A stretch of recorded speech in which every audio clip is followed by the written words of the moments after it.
পাটিসাপটা পিঠা অল্প সময়ে কিভাবে খুবই মজাদার করে তৈরি করা যায় আজকের রেসিপিতে তাই দেখাবো। আসসালামু আলাইকুম এভরিওয়ান। 2 কাপ পরিমাণ পোলাওর চাল ভিজিয়ে আমি ব্লেন্ডারে পানি দিয়ে এভাবে ব্লেন্ড করে নিয়েছি। একটু মিহি করেই ব্লেন্ড করতে হবে, একটু সময় নিয়ে। চাইলে গুঁড়াও করতে পারেন, তবে আজকে আমি খুবই শর্টকাট পদ্ধতিতেই তৈরি করছি, তাই পানি দিয়ে একসাথে ব্লেন্ডার করে নিয়েছি। তারপর পরিমাণ মতো চিনি অ্যাড করে দিলাম, অল্প পরিমাণ ময়দা অ্যাড করে দিলাম, 4 চা চামচের মতো ময়দা হবে। আর এখানে দিয়ে দিয়েছি একটি ডিম দিলে কিন্তু পাটিসাপটা পিঠাগুলো খুব সহজেই উঠে যাবে, তাওয়া বা কড়াইয়ের সাথে পিঠা লেগে যাবে না। এখন খুবই মসৃণ করে আমি গোলাটাকে তৈরি করে নিচ্ছি পরিমাণ অনুযায়ী পানি দিয়ে। এখন গোলাটা কিন্তু একদম পারফেক্ট হয়েছে, আপনারা আপনাদের পরিমাণ অনুযায়ী অ্যাড করে দেবেন পানি। আজকে সুজির খিরসায় পাটিসাপটা পিঠা বানাবো। সুজি আমি প্রথমে হাফ কাপ একটু ভেজে নিয়েছি ঘি দিয়ে, এর মধ্যে এলাচ, দারচিনি আর তেজপাতা দিয়ে দিলাম। হাফ লিটার পরিমাণ লিকুইড দুধ দিয়ে দিয়েছি। দুধ দেওয়ার সাথে সাথেই নেড়ে ছেড়ে দিতে হবে, আর না হলে কিন্তু সুজিটা দলা পেকে থাকবে। খেজুরের গুড় দিয়ে দেব পরিমাণ মতো। খেজুরের গুড় দিয়ে খিরসা তৈরি করলে কিন্তু খিরসা খুবই মজাদার হয়, আর পিঠাও কিন্তু খুবই ভালো লাগবে খেতে।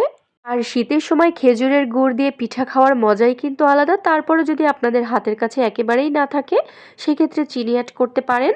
আর এখন সামান্য পরিমাণ লবণ অ্যাড করে দিলাম। সুজির খিরসা তৈরি হতে কিন্তু খুবই কম সময় লাগে। আর শেষ পর্যায়ে আমি প্রায় 1 কাপের মতো অ্যাড করে দিয়েছি গুঁড়া দুধ।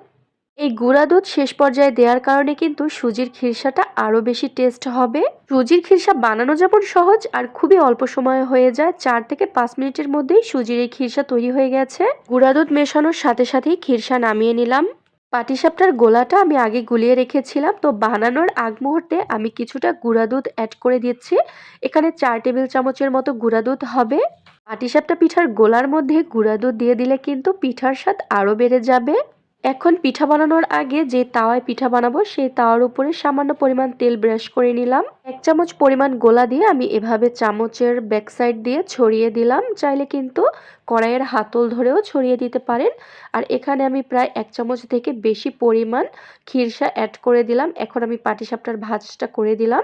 তো হাত দিয়েই করে নিয়েছি প্রথম পিঠার ভাঁজটা।